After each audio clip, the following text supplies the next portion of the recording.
Hello बच्चों, आज की इस वीडियो में आपका स्वागत है।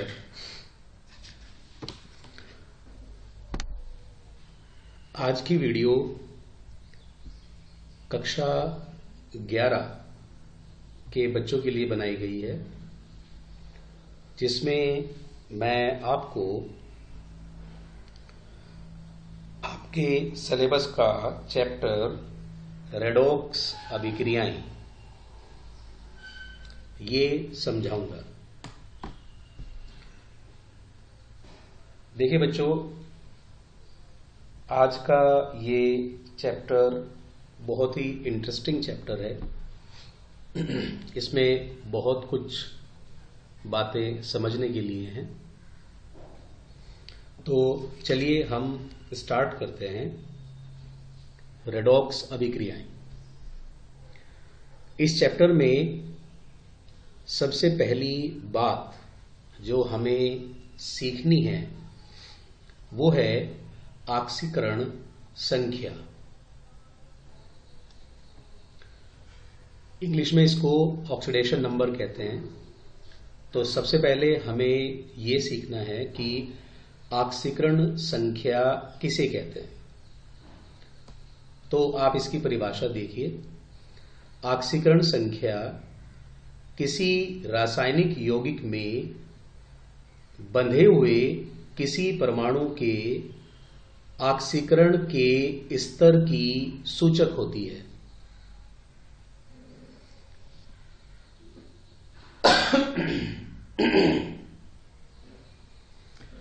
देखिए, ऑक्सीकरण संख्या आपको क्या जानकारी देगी कि किसी रासायनिक यौगिक में जितने भी जो परमाणु हैं उनका ऑक्सीकरण का स्तर क्या है।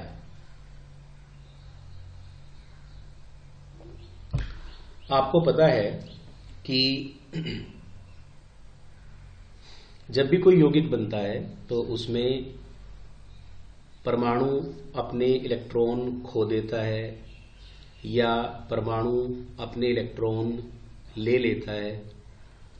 तो इससे उसके ऑक्सीकरण स्तर में परिवर्तन होता है और इसी ऑक्सीकरण स्तर के सूचक को ऑक्सीकरण संख्या कहते हैं।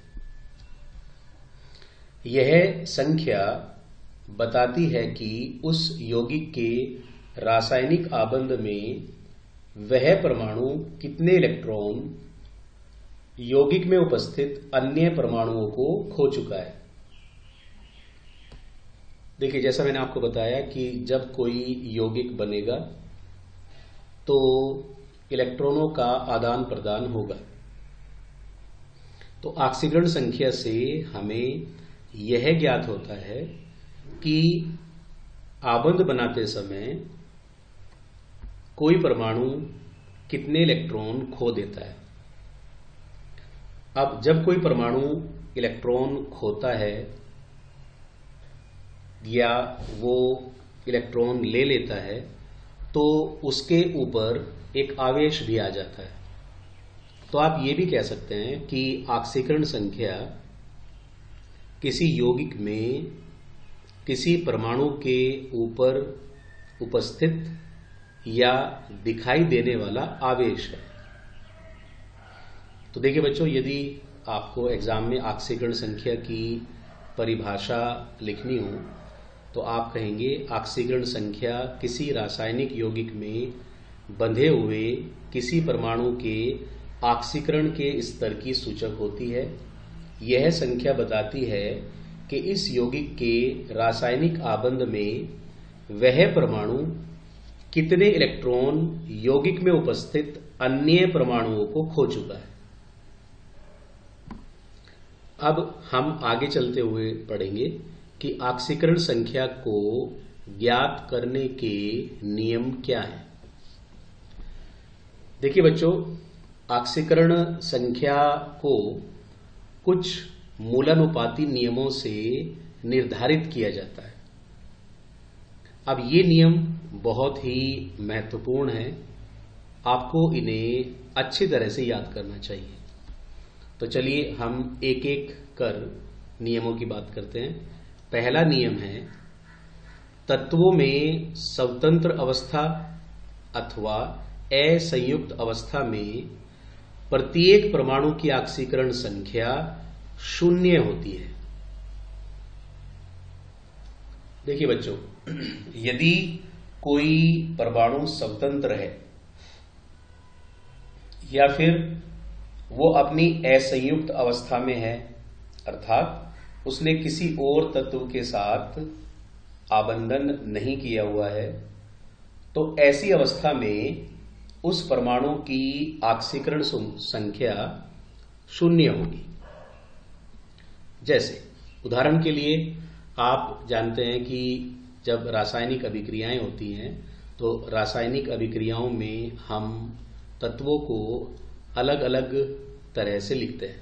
जैसे किसी अभिक्रिया में हम सोडियम को Na लिखेंगे, मैग्नीशियम को Mg लिखते हैं, एल्यूमिनियम को Al लिखते हैं, गोल्ड को Au लिखते हैं। या इसी प्रकार जैसे हाइड्रोजन है, ये हाइड्रोजन की मुक्त अवस्था है या असंयुक्त अवस्था है, क्योंकि इसमें हाइड्रोजन के अलावा कोई और परमाणु नहीं है। या आप O2 लिख देते हैं या Cl2 लिख देते हैं या O3, P4, S8। यदि आप इन्हें इस तरह से लिखते हैं तो आप देख सकते हैं कि ये सभी स्वतंत्र अवस्थाएं हैं। तो यदि आपको इनकी ऑक्सीकरण संख्या लिखनी हो तो आप इन सब की ऑक्सीकरण संख्याएं 0 लिखेंगे हमेशा।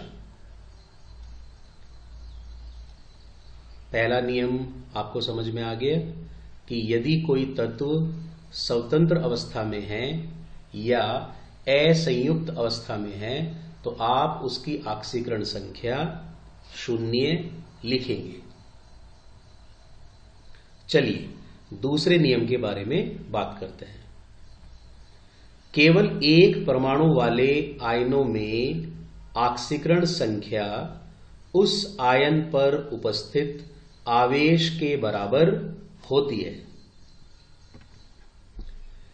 एक परमाणु वाले आयन, देखिए आप ऐसे बहुत सारे आयनों के बारे में जानते हैं जिनमें एक ही परमाणु होता है।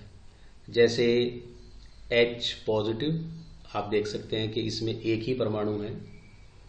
Mg डाई पॉजिटिव, इसमें भी एक ही परमाणु है। Al ट्राई पॉजिटिव, इसमें भी एक ही परमाणु है। Cl negative, O double negative, N triple negative. आप देख सकते हैं कि इन सभी में एक एक परमाणु है, तो इनको एकल परमाणु वाले आयन कहा जाता है। तो ऐसे आयनों में ऑक्सीकरण संख्या उस आयन पर उपस्थित आवेश के बराबर होती है। उस पर जितना आवेश होगा उसके बराबर होगी। जैसे आप समझ सकते हैं कि यहां +1 ऑक्सीकरण अवस्था होगी, यहां +2, +3, -1, -2, -3। तो बच्चों आप समझ में आई आपको बात कि अगर एकल परमाणु वाला आयन है तो उसके पास जितना आवेश होगा उसकी ऑक्सीकरण संख्या उतनी ही होगी। तीसरे नियम की ओर चलते हैं। सभी क्षार धातुओं, आप जानते हैं कि क्षार धातुएं आवर्त सारणी के वर्ग 1 में रखी हुई हैं। सभी क्षार धातुओं की ऑक्सीकरण संख्या संयुक्त अवस्था में, यदि वो किसी यौगिक के अंदर हो तो +1 होगी। देखिए मुक्त अवस्था के बारे में तो मैंने आपको बता ही दिया है कि शून्य होगी, लेकिन अगर वो किसी यौगिक के अंदर है तो उसकी ऑक्सीकरण अवस्था +1 होगी।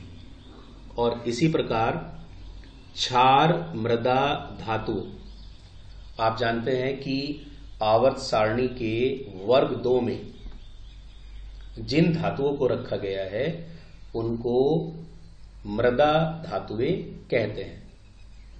तो इनकी ऑक्सीकरण संख्या सदैव कितनी होगी? +2। तो देखिए बच्चों, इस नियम को आप याद रखेंगे कि यदि क्षार धातुएं हैं, अब देखिए क्षार धातुएं कौन कौन सी हो सकती हैं, जैसे लिथियम है, सोडियम है, पोटेशियम है, रुबिडियम है, सीजियम है और फ्रांसियम है। इन सबकी ऑक्सीकरण संख्या +1 होगी यदि ये किसी यौगिक में उपस्थित है। इसी प्रकार जो क्षार मृदा धातुएं हैं, जैसे बेरिलियम है, मैग्नीशियम है, कैल्शियम है, स्ट्रोंसियम है, बेरियम है और रेडियम है, इन सबकी ऑक्सीकरण संख्या +2 होगी। तो मैं समझता हूं बच्चों कि आपको जो पहले तीनों नियम हैं ये समझ में आ गए होंगे। चलिए अब हम कुछ और नियमों के बारे में जानते हैं। नियम नंबर 4, अधिकांश यौगिकों में ऑक्सीजन की ऑक्सीकरण संख्या -2 होती है। देखिए आप ज्यादातर जो यौगिक देखेंगे उनमें ऑक्सीजन की ऑक्सीकरण संख्या -2 होगी। जैसे मान लीजिए मैं कहता हूं कि H2O, तो इसमें ऑक्सीजन की ऑक्सीकरण संख्या -2 होगी। यदि मैंने कहा H2SO4 सल्फ्यूरिक अम्ल, तो इसमें भी ऑक्सीकरण संख्या -2 होगी। तो जितने भी यौगिक हैं जिनमें ऑक्सीजन होती है उनमें ऑक्सीकरण संख्या -2 होती है। लेकिन यदि वह यौगिक कोई पर ऑक्साइड है, यदि वह यौगिक कोई पर ऑक्साइड है अर्थात उसमें O2 डाइनेगेटिव आयन उपस्थित है, तो ऐसी अवस्था में उसकी ऑक्सीकरण संख्या -1 ली जाएगी। देखिए जैसे हाइड्रोजन परऑक्साइड एक यौगिक है, इसमें ऑक्सीजन की ऑक्सीकरण संख्या -2 की जगह -1 ली जाएगी। आप यहां -2 नहीं लेंगे, -1 लेंगे। इसी प्रकार यदि हमारे पास सोडियम ऑक्साइड है Na2O2, तो यहां भी -1 होगी। यदि हमारे पास बेरियम परऑक्साइड है BaO2, तो यहां भी -2 होगी। देखिए बच्चों, मैंने आपको 2 बातें बताई कि यदि ऑक्सीजन किसी सामान्य यौगिक में है तो उसकी ऑक्सीकरण संख्या -2 होगी, परंतु यदि वह परऑक्साइड यौगिक में है तो उसकी ऑक्सीकरण संख्या -1 होगी। और यदि वो सुपर ऑक्साइड में है तो इसकी ऑक्सीकरण संख्या -1/2 होगी। जैसे अगर एक सुपर ऑक्साइड है KO2, यहां ऑक्सीजन की ऑक्सीकरण संख्या -1/2 होगी। तो आपको ऑक्सीजन की जो ऑक्सीकरण संख्या है इसके बारे में भी बातें समझ में आई। कि सामान्य यौगिकों में -2, परऑक्साइडों में -1, सुपर ऑक्साइडों में -1/2। चलिए नियम नंबर 5 की तरफ चलते हैं। हाइड्रोजन की ऑक्सीकरण संख्या अधिकांश यौगिकों में +1 होती है, परंतु धातु ऑक्साइडों में -1 होती है। देखिए बच्चों, मैं आपको बता दूं कि जो धातु ऑक्साइड हैं ये ऐसे यौगिक होंगे जिनमें केवल एक धातु ऑक्साइड की जगह आप यहां धातु हाइड्राइड समझिए, हाइड्राइड। तो ऐसे यौगिक जिनमें एक धातु और सिर्फ हाइड्रोजन हो, जैसे मैं आपको बता दूं कि NaH है, आप देख सकते हैं कि यहां केवल सोडियम और हाइड्रोजन है। MgH2 है, यहां भी एक धातु और हाइड्रोजन है। कैल्शियम हाइड्राइड है, यहां भी एक धातु और हाइड्रोजन है।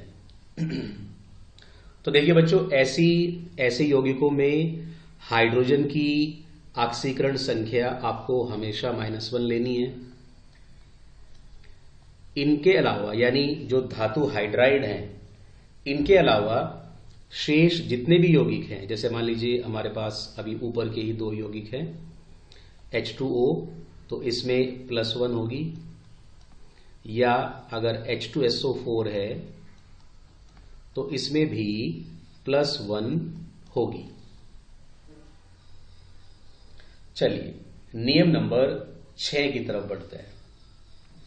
सभी यौगिकों में फ्लोरीन, यानी जो फ्लोरीन है F, इसकी ऑक्सीकरण संख्या -1 होती है। देखिए बच्चों, ये एक अपवाद तत्व है, इसकी ऑक्सीकरण संख्याएं हमेशा ऋणात्मक होती है, यानी -1 ही होती है सभी यौगिकों में। तो इसकी वजह से नियम नंबर 4 में भी एक बदलाव आ जाता है कि यदि यौगिक में ऑक्सीजन के साथ फ्लोरीन भी उपस्थित हो तो ऑक्सीजन की सारी ऑक्सीकरण संख्याएं धनात्मक हो जाएंगी। ऐसा क्यों है? क्योंकि फ्लोरीन से अधिक ऋणात्मक तत्व कोई भी नहीं है। तो इसलिए यदि फ्लोरीन किसी यौगिक में उपस्थित हो जाती है तो फ्लोरीन की ऑक्सीकरण संख्या सदैव ऋणात्मक होगी, और इसी कारण ऑक्सीजन की जो ऑक्सीकरण संख्याएं हैं जो हमने अभी ऋणात्मक पढ़ी थी, वो ऋणात्मक की जगह धनात्मक हो जाएंगी। जैसे अगर आपके पास कोई यौगिक है OF2, अब आप जानते हैं कि फ्लोरीन की ऑक्सीकरण संख्या तो -1 होनी ही है, तो अगर ये -1 होनी है, तो अगर ये -1 है तो ये +2 हो जाएगी, क्योंकि हमें जो ऑक्सीकरण संख्याओं का योग है वो सदैव 0 रखना होता है। इसी प्रकार यदि ये O2F2 है तो यहां क्योंकि ये पेरोक्साइड है तो ऑक्सीजन की ऑक्सीकरण संख्या -1 होने की जगह +1 हो जाएगी। तो देखिए बच्चों, आपको ऑक्सीजन पर ज्यादा ध्यान देना है। सामान्य यौगिकों में ऑक्सीजन की ऑक्सीकरण संख्या -2 होगी, परंतु परऑक्साइडों में -1 होगी, सुपर ऑक्साइडों में -1/2 होगी, और यदि यौगिक में ऑक्सीजन के साथ फ्लोरीन भी उपस्थित है तो ऑक्सीजन की ये सभी ऑक्सीकरण संख्याएं धनात्मक ली जाएंगी। चलिए अगले नियम की तरफ बढ़ते हैं। अब अगला नियम हमें बताता है कि हैलाइड आयनों की ऑक्सीकरण संख्याएं सदैव -1 होती हैं।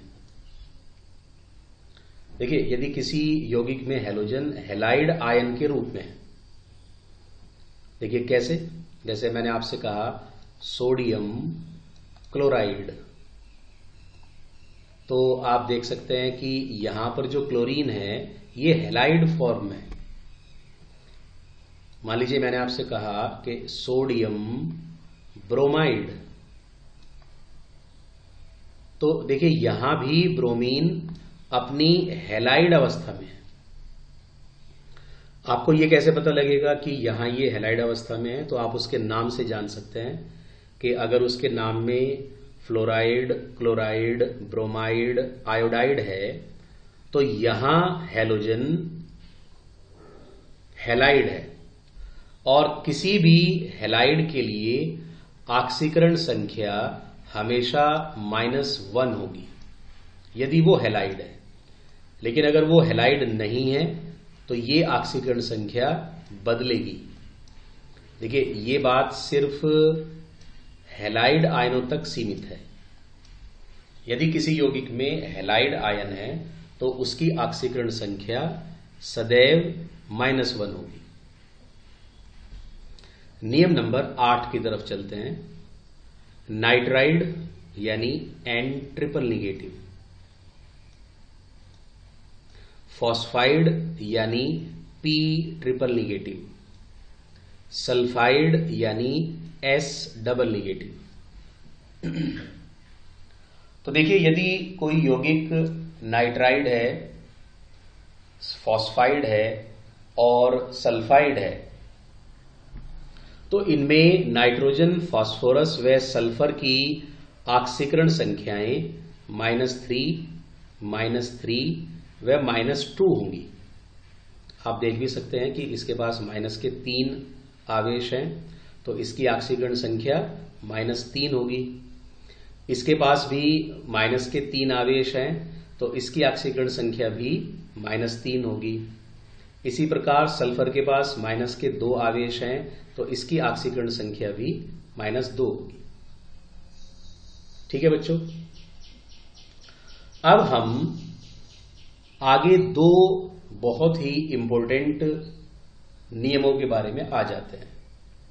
नियम नंबर 9 कहता है कि किसी उदासीन यौगिक में उपस्थित सभी परमाणुओं की ऑक्सीकरण संख्याओं का योग सदैव 0 होगा। देखो बच्चों, ये नियम आपके बहुत काम आएगा आगे तक, कि यदि आपके पास कोई उदासीन परमाणु है तो उसमें जितनी भी ऑक्सीकरण संख्याएं आएंगी उन सब का योग 0 होगा। मैं आपको एक साधारण सा उदाहरण दे देता हूं। मान लीजिए मैं आपसे कहता हूं कि H2SO4 मेरे पास एक यौगिक है, तो आप देख सकते हैं कि यहां 2 हाइड्रोजन है, 1 सल्फर है और 4 ऑक्सीजन है। तो दोनों हाइड्रोजन, चारों ऑक्सीजन और सल्फर, इनकी ऑक्सीकरण संख्याओं का योग सदैव 0 होगा। आपको ये बात याद रखनी है, क्योंकि ये आपको आगे प्रश्न हल करने में सहायता करेगी। इसी प्रकार नियम नंबर 10 कहता है कि बहुपरमाणविक आयन, अर्थात ऐसे आयन जिनमें एक से ज्यादा आयन हो, जैसे CO3 डाई नेगेटिव है, आप इसको बहुपरमाणविक कहेंगे क्योंकि इसमें 3 ऑक्सीजन और 1 कार्बन, कुल मिलाकर के 4 परमाणु हैं। या आपने कहा SO4 डाई नेगेटिव, यहां ऑक्सीजन के 4 और सल्फर का 1, कुल 5 परमाणु हैं, इसलिए इसको बहुपरमाणविक कहा गया। देखिए बच्चों, नियम नंबर 2 में मैंने आपको बताया था एकल परमाणु रखने वाले आयन के बारे में, जहां केवल एक ही परमाणु हो। आप देख भी सकते हैं कि ये सभी एकल परमाणु हैं। अकेले लिखे हुए हों तो आप इनकी ऑक्सीकरण संख्या इनके आवेश के बराबर बता देंगे। इसी प्रकार यदि परमाणविक आयन है तो उसमें उपस्थित सभी परमाणुओं की ऑक्सीकरण संख्याओं का योग उस आयन पर उपस्थित आवेश के बराबर होगा। जैसे आप देख रहे हैं कि ये कार्बोनेट आयन है और इसके ऊपर माइनस के 2 आवेश हैं, तो तीनों ऑक्सीजन और कार्बन की ऑक्सीकरण संख्याओं का योग -2 के बराबर होगा। या सल्फेट आयन में चारों ऑक्सीजन और सल्फर की ऑक्सीकरण संख्याओं का योग -2 के बराबर होगा। इसी तरह यदि हम एक और आयन ले लेते हैं NH4 पॉजिटिव, आप देख सकते हैं कि ये भी बहुपरमाणविक है, तो इसमें जो ऑक्सीकरण संख्याओं का योग होगा वो +1 के बराबर होगा। ठीक है बच्चों, आपको ये बात समझ में आ गई? तो देखिए बच्चों, इन नियमों को याद करना अति आवश्यक है। यदि आपको ये नियम याद नहीं रहते तो आप समझ लीजिए कि आपके लिए ये पाठ शून्य हो गया है। तो आपको सबसे अधिक बल इन्हीं नियमों को याद करने में लगाना है। तो चलिए अब मैं आपको आगे बताता हूं कि संयोजकता व ऑक्सीकरण संख्या में क्या अंतर होता है। देखिए, संयोजकता के बारे में आपने इससे पहले की जो क्लासेस हैं उनमें कई बार पढ़ा होगा। ऑक्सीकरण संख्या की कंसेप्ट नहीं है, जो आप क्लास 11th में ही पढ़ते हैं। तो मैं आपको बताऊंगा कि इन दोनों में क्या अंतर है।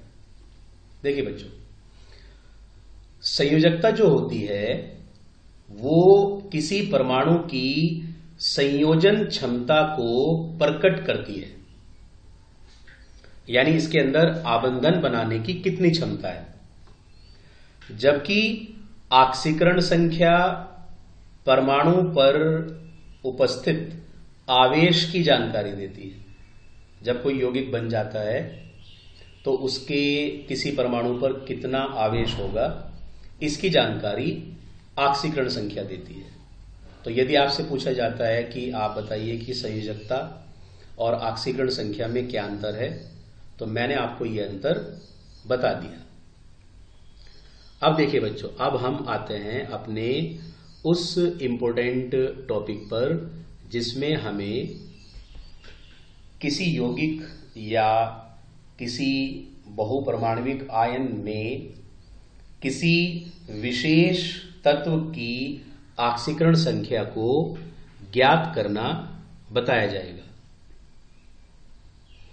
तो चलिए बच्चों, मैं आपको कुछ उदाहरण लेकर के समझाता हूं। आप इन उदाहरणों के तरीके को समझ लीजिए। यदि आपको ये तरीका समझ में आ जाता है तो आप आसानी से अपनी परीक्षाओं में इस तरह के प्रश्न हल कर सकते हैं। देखिए, प्रश्न किस तरह से आएगा। आपको कुछ आयन या कुछ यौगिक दिए जाएंगे और उसमें किसी एक पर्टिकुलर परमाणु की ऑक्सीकरण संख्या को रेखांकित किया गया होगा और आपसे कहा जाएगा कि आप इसकी ऑक्सीकरण संख्या ज्ञात करिए। तो मैं आपको कुछ उदाहरण देता हूं। जैसे सबसे पहले आपसे पूछा गया कि NaH2PO4 में फास्फोरस की ऑक्सीकरण संख्या बताइए। अब देखिए, यहां जो फास्फोरस है ये फॉस्फेट आयन के अंदर जुड़ा हुआ है, तो हम इसको फॉस्फाइड तो कह नहीं सकते। यदि ये फॉस्फाइड होता तो हमें नियम के अनुसार इसकी ऑक्सीकरण संख्या पता होती। तो अब हमें इस तरह के प्रश्न कैसे सॉल्व करने हैं, हम लिखेंगे सबसे पहले, माना P की ऑक्सीकरण संख्या X है। आपको सबसे पहले ये बात लिखनी है, P की ऑक्सीकरण संख्या बराबर X। जिस परमाणु की ऑक्सीकरण संख्या आपको ज्ञात करनी है आप उसे X मान लीजिए। अब हम यहां पर नियम नंबर 9 लगाएंगे। नियम नंबर 9 ये कहता है कि किसी उदासीन परमाणु में उपस्थित, किसी उदासीन यौगिक में उपस्थित सभी परमाणुओं की ऑक्सीकरण संख्याओं का योग सदैव शून्य होता है। तो उसी नियम को सत्य मानते हुए हम कहते हैं कि सोडियम की ऑक्सीकरण संख्या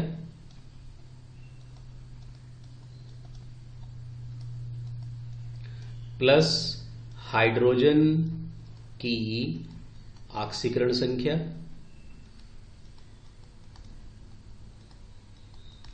गुणा 2, क्योंकि यहां पर 2 हाइड्रोजन है, प्लस फास्फोरस की ऑक्सीकरण संख्या प्लस ऑक्सीजन की ऑक्सीकरण संख्या गुणा 4, क्योंकि यहां पर 4 ऑक्सीजन है।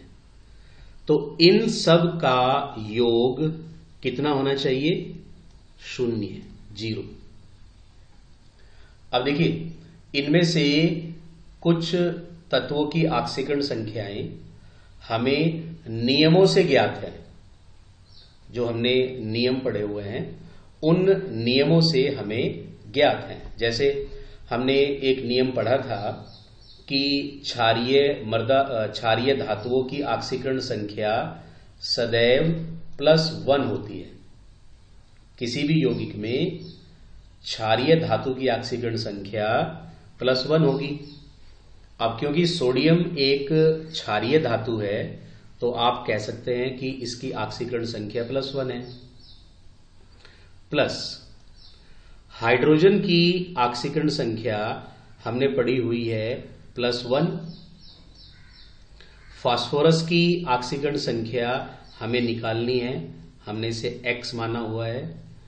और ऑक्सीजन की ऑक्सीकरण संख्या -2 होती है। और क्योंकि 4 ऑक्सीजन है तो हम इसे 4 से गुणा कर देंगे, और क्योंकि हाइड्रोजन 2 हैं तो हम इसे 2 से गुणा कर देंगे। और ये किसके बराबर होना चाहिए? 0 के। तो अब देखिए हमारे पास कुल कितनी ऑक्सीकरण संख्याएं हुई? 1 + 2 + x - 8 = 0। या फिर हम ये भी कह सकते हैं कि इन 3 को हमने 8 में से घटा दिया तो x - 5 = 0। और अगर इस -5 को हम इधर ले आते हैं तो x = +5। और ये ही हमारा आंसर है। तो बच्चों आपको समझ में आया? अब देखिए इसी तरह से जो NaHSO4 है इसमें हमें सल्फर की ऑक्सीकरण संख्या ज्ञात करनी है। तो आप इसे क्या मान लेंगे? X। और फिर नियम 9 के आधार पर आप बताएंगे कि सोडियम की ऑक्सीकरण संख्या प्लस हाइड्रोजन की ऑक्सीकरण संख्या प्लस सल्फर की ऑक्सीकरण संख्या प्लस ऑक्सीजन की ऑक्सीकरण संख्या × 4, और ये बराबर होगा 0 के। और इसी तरह से आप इसे हल करके ऑक्सीकरण संख्या निकाल लेंगे। इसी तरह से आप इसकी ऑक्सीकरण संख्या निकाल लेंगे। यहां मैं आपको बता दूं कि ये एक परऑक्साइड है, तो आप ध्यान रखना कि परऑक्साइड में ऑक्सीजन की ऑक्सीकरण संख्या -1 होती है। तो यहाँ आपको विशेष कुछ करना ही नहीं है, आपको सिर्फ आंसर लिख देना है -1। तो आप इन ऑक्सीकरण संख्याओं को अपनी कॉपी पर निकाल करके देखेंगे और यदि आपको इनमें कोई परेशानी आती है तो आप कमेंट करके मुझे बताएंगे। यदि आपको मेरी ये वीडियो अच्छी लगे तो आप इसको लाइक करिए, मेरे चैनल को सब्सक्राइब करिए और केमिस्ट्री को आसान तरीके से पढ़ते जाइए। धन्यवाद।